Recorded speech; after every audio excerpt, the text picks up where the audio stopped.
We guide you through how to use WorldRemit money transfer. So the first thing you need to do is to open the WorldRemit app or website and sign in or create account if you're a new user. Tap or click send money, then choose the country where your recipient lives. Enter the amount you want to send and the platform will show the exchange rate, transfer fee, and the amount your recipient will receive.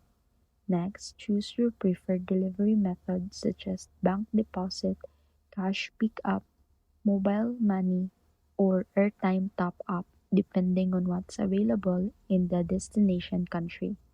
Enter your recipient's details carefully, then select your payment method such as a debit card, credit card, bank transfer, or other available option.